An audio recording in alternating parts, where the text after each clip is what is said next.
Synonym is what? How many startups have you worked on and had up to now, would you guess? I mean, do you know the number? No, I don't know. It's a lot, though. I've started a bunch of companies, but I've also invested in many. Yeah. But this is a kind of a turn for you. I mean, you were in sort of the real estate office business before. You had a very big startup there. And now Synonym is in biomanufacturing. Tell me what it does and why it's needed. Well, biomanufacturing is making stuff with biology. Stuff. Okay. Stuff, different stuff. All different kinds of stuff. We can use biology to manufacture, which is making with our hands, food, materials, energy. Something that we're now using, we're now leveraging animal agriculture to produce, or petrochemicals. These two disciplines, or these two areas of the economy, are not scalable anymore. They're huge contributors to greenhouse gas emissions, and well, economically will not be viable in the 21st century. And what we've learned over the last decades, several decades, is that we can use biology to manufacture food and materials without animal agriculture and without petrochemicals. So why hasn't this happened before? Why aren't we eating animal-free meat or drinking animal-free milk or using biopolymers? It's because there's no infrastructure to produce these things. So I mean, the technology is there generally. The technology. So there's this subset of biomanufacturing. There's a process called microbial fermentation, where you take microbes, where you genetically modify them to induce them to eat sugar and produce certain things. You can make real milk protein, like beta-lactoglobulin, with that technology, or real egg proteins, or different biopolymers, emulsifiers, and other things. And the infrastructure simply doesn't exist. The technology has been created in the 70s, and one of the products that millions of people use that's manufactured using this technology is insulin. We use recombinant DNA. We've been able to create human insulin, have saved millions of lives, are saving millions of lives every day. Is that produced in a process you would call biomanufacturing? It's produced in the process called biomanufacturing, except it's a pharmaceutical, and in producing pharma, we care about efficacy and safety, and we produce it in much smaller volumes. So in pharma, you need small volumes, and you have significantly larger margins than in most other industries. But to produce stuff like milk, compared to how much insulin we use versus how much milk we use, we need significantly larger production volumes and much larger production capacity. And in biomanufacturing, in making stuff through biology that competes with stuff made in other ways, those things need to be produced in very large volumes with smaller margin, and they need to compete with these real-world products on price and volume. So price really matters, and it really matters what the production cost is, unlike in pharma, where production costs are marginal. So what you're really talking about is big vats full of sugar that have enzymes or other reactants or whatever agents in them to induce some kind of biological agent to produce material. Yeah, it could be. But what are people using now? Are they building them themselves? And you haven't even gotten to the punchline, which is exactly what you're building. But tell us a little bit how it works. So over the last decade, about $15 billion have been invested in this field, synthetic biology. And very few products have been commercialized. Right now, scientists are still in labs doing bench work or producing this stuff on pilot scale or building demo facilities. And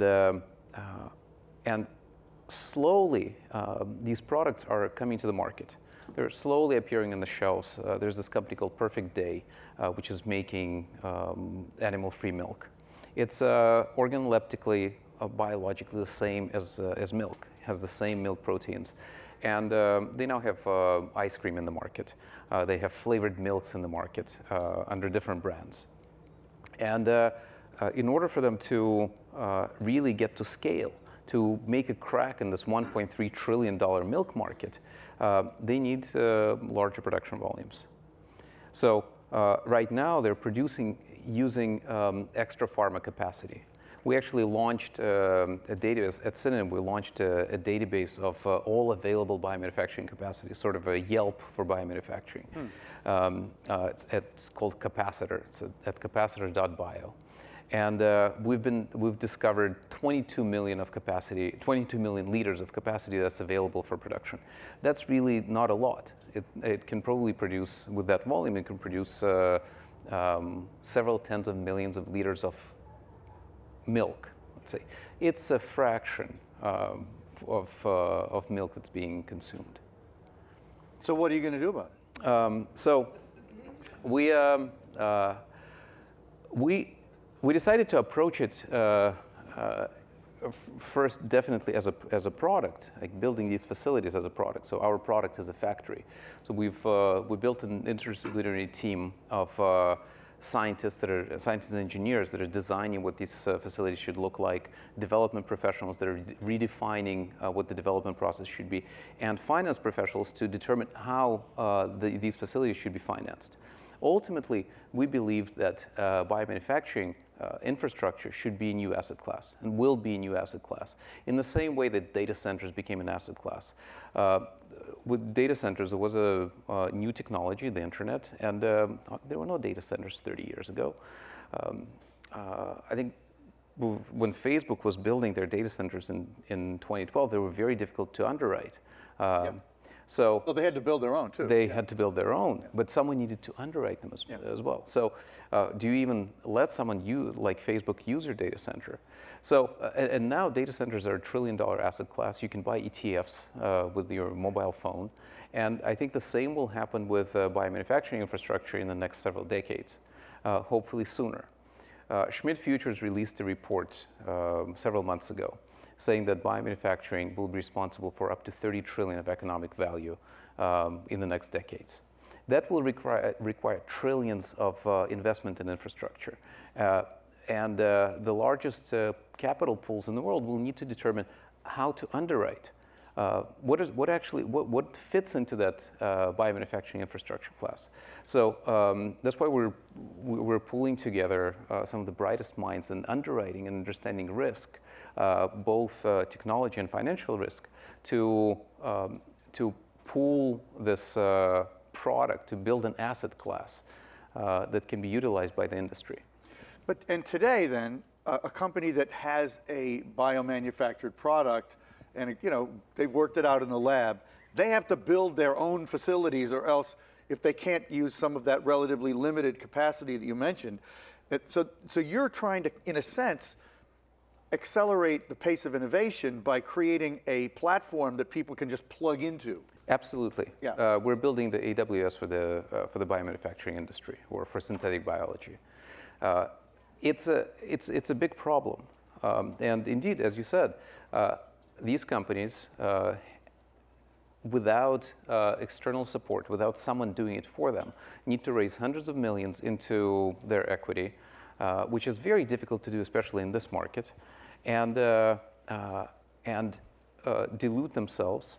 And this really creates a huge capital inefficiency problem, because venture dollars are not designed to go into physical infrastructure.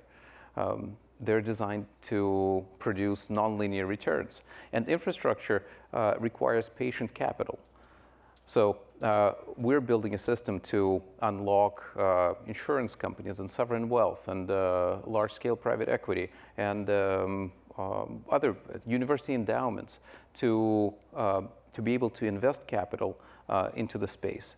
And there are so many tailwinds to biomanufacturing. This supports all the environmental thesis. I mean, we will not be able to decarbonize without changing changing animal agriculture, changing how we produce food and how we produce materials. Yeah. There's so many ethical issues with animal agriculture. I mean, in 100 years from now, we'll look back and think that all these processes are completely medieval. There are food security issues. In every country that is affected by climate change, there are food security issues. Ultimately, economically, it's better. It will be cheaper to produce food and materials through biomanufacturing. Cheaper than using traditional methods. Yeah, that's a lot like what some of the earlier speakers were talking about. It's got to not only be more sustainable, it actually has to be better and cheaper, and it can be. Once we make materials to replace a lot of the stuff that surrounds us, we will be able to make completely new materials with new organoleptic qualities. What does that word mean? Organoleptic? Well, the feel of it. Well, it's sort of like software as a service in a way, which companies don't have to buy their own servers and load SAP on their own premises. Now they just plug in and get Salesforce by the month or whatever. This is a similar model that you could bring to physical manufacturing of biomaterials. Yeah, I think AWS would be a more similar model than just SaaS. It's a platform that allowed completely new applications to be built on top of it. Yeah. And I mean, just a data point that maybe would have been worth me or you mentioning earlier, many people don't realize that of U.S. greenhouse gas emissions, it's estimated that roughly 30% of all greenhouse gas emissions in the U.S. come from cows because of the methane and because of the extraordinary harmful nature of methane production. So, getting rid of cows, not that we don't love them, in the fields, and we eat them, we kill them. There's a lot of nasty stuff about that, obviously. And this, you believe, we can more or less transcend with saving money at the same time. Yeah, it's not the lowest hanging fruit. How many people here have tried cultivated meat? Wow, that's more than I expected. This is a sophisticated crowd, man. Yeah. I wonder which cultivated meat you tried. So why did you ask that? Not many people have tried it. It's still very expensive. It's still in thousands, tens of thousands of dollars per kilo. Yeah. And these companies need to build their own facilities to bring the cost down. Well, there is. Questions are welcome. Anybody have one right now? Okay, back there. Is that Robin Raskin? Okay. Our intrepid columnist for Techonomy. So thank you, and thank you for this. So I've heard a lot about this notion of from farm to factory, that because you have to factor in the fact that you're still going to be moving materials around, and if you grow the product right next to the factory where this happens, is that in your lexicon at all? So definitely these facilities need to be built closer to where the supply chains are, where in many cases, feedstock. So if you're talking about precision fermentation, one of the key feedstocks for this process is dextrose, which comes from corn. So U.S. is uniquely positioned to take advantage of this, given the amount of corn that we're producing in the Midwest. So definitely we're looking at that from the site selection perspective. And other necessary things are power, and water, and you need to be able to transport stuff out. So you need rail. So the Midwest will be amazingly positioned, and I think biomanufacturing will bring a tremendous number of jobs back to the Midwest. Okay, another question over there, or comment. Hi, Edward. We talked at the break earlier, Naveen Kunde, Clorox company. Given some of the spectacular failures in this space, like Zymergen recently, how long do you think it will be before somebody who is viable and can produce some of this synthetic biomaterials at a cost that's competitive will be out there? And where do you expect that to first take off? Which industry? Yeah, I think that Zymergen, of course, was disastrous for the industry, but it was Can you acquired. quickly summarize what that is? Zymergen was a synthetic biology company that was taken public, was worth billions of dollars, and ultimately it turned out that their technology doesn't work. The stock tanked, and it was acquired by a competitor in the synthetic biology space, a company called Ginkgo Bioworks. So, but there are other examples of synthetic biology companies which are actually producing products and shipping them. For example, there's another public company that you may not know called Danimer, which is making... What's it called? Danimer. Danimer. Which is making bioplastics quite successfully and distributing them quite successfully. There will be failures on the way, and we'll always learn from failures. I think that what we're doing and the risks associated with what we're doing is that we're trying to create facilities that are flexible and that can be reused by different companies. So we're specifically designing them not for a certain product, but designing them as an asset class so that they can be provided as a platform for many different users. Okay, we got another question over here. Please identify yourself. I can hardly see because of the lights. From Nishit Desai, a lawyer, but very interested in biomanufacturing. Can you tell top five industries or sectors where biomanufacturing will really take off in next 5 years? And I have a personal related question is, do you think there is a possibility of a synthetic material replacing cement, which is possibly the second largest material used and very polluting, which will make a sustainable, difference to the sustainability of...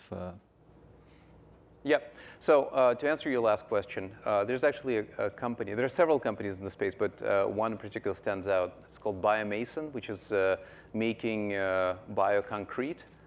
Wow. And so is that also based on a sugar feedstock? It also uses precision fermentation in the process. So the three core industries that will be affected, one will be food, definitely. Food is a massive $8 to $9 trillion industry. Milk, as I said, is about 1.3 trillion. Eggs are also low-hanging fruit with about 200 billion. In egg production, the numbers are absolutely staggering. The US produces more than 100 billion eggs a year, and about 35% of them are never seen as eggs. They're just going into baking or cosmetics. We already have the technology to make them to make them through precision fermentation. Absolutely the same egg proteins. There's a company called the Every Company, based in South San Francisco, I think, or San Bruno. They're making these egg proteins through precision fermentation, and you can try macaroons made with those egg proteins. So definitely food will be affected. Equally, materials broadly, but a lot in things like surfactants, which go into lots of our into paints and surface acting agents that prevent paint from cracking. They're all petrochemical products, and they can be replaced with biomanufactured products or different types of preservatives, or as I mentioned, Danimer, which is producing bioplastics. Straws that would be biodegradable, or different other materials. So we need to replace plastics. Just like, to put this in perspective, 20th century was definitely a century of chemistry. We started utilizing petrochemicals in the beginning of the century, and we built this huge petrochemical complex and are using fossil fuel-based materials on a daily basis. I absolutely believe that 21st century will be a century of biology. And just like we've harnessed chemistry and built phenomenal infrastructure to support the science, we're doing the same thing with biology right now. And that will be called biomanufacturing or bioproduction, or maybe we'll come up with better words.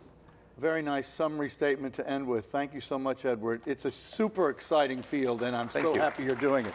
Thank you very much. Thank you. Thank you so much. Thank you.